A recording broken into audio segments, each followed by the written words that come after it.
Yeah, it never ceases to amaze me. Some of us demand spiritual gifts out of musicians simply because they're musicians. And not everybody's gifted and called to be an evangelist, because not everybody has that spiritual gift. That's just a reality. And I am an evangelist, and that is a gift in my life, and I am called. And like Paul, I feel deep in my guts, woe to me if I don't preach the gospel. Don't misunderstand me. It's going to sound like I'm talking out two sides of my mouth to some of y'all. I know that. But the bottom line is, when you're really in love, you can't keep it to yourself. And I think sometimes we're so afraid of being rejected. And we celebrate, you know, the courageous people, you know. And we have this romantic idea of missions, as if we're going to get off an airplane, and automatically, boom, the love bucket comes down, hits us, and we just love everybody with Jesus' love, you know.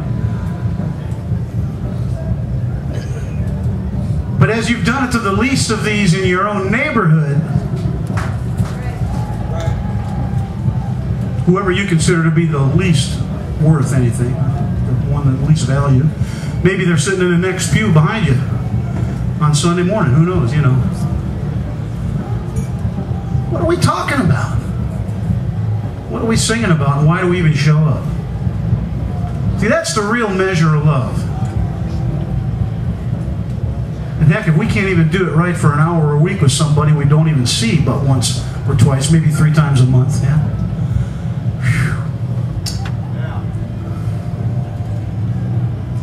Talk.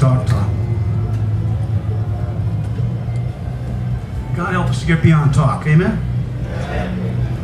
What I've been telling folks in Project 12 all year long, and I say it every year, you know, all those dead and dry church folks you judge, sometimes rightfully, sometimes not, 10 or 20 years you're going to be just like them, because you're going to be scared to death that you're going to rock the boat somewhere.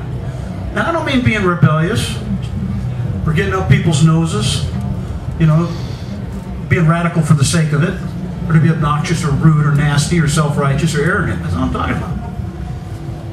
But what a concept to simply apply the Scripture to your choices, your decisions, and your relationships. And we're looking for some miracle, for some big-time God, Holy Spirit shows up, kaboom, kaboom, kaboom, Epiphany 101, you know. Well, yeah, God moves first. But we got to respond. Choose you this day who you'll serve. I just think sometimes we're so afraid of what the Joneses are going to say. Sometimes on our block, the pre-believers, sometimes in our church, other Christians. We are just, I'm not talking about being a knucklehead, you know, being obnoxious or rude or contentious. I'm talking about rebellion. I'm talking about surrendering. Because I think some of us are scared to death that people are going to think we're weird if we get really serious about this God in this book called the Bible. I think we are more in love sometimes with our American culture than we are with Jesus Christ. And I name the subculture. There's a zillion of them right here. Cornerstone.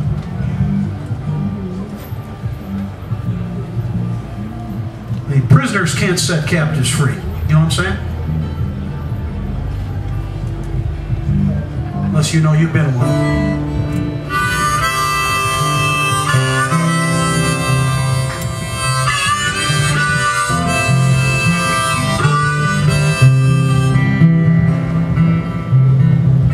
Here we have no continuing city, but we seek one to come.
Lisa. It is Glenn and friends. I got a lot of friends, so little by little, we're going to get them all up here.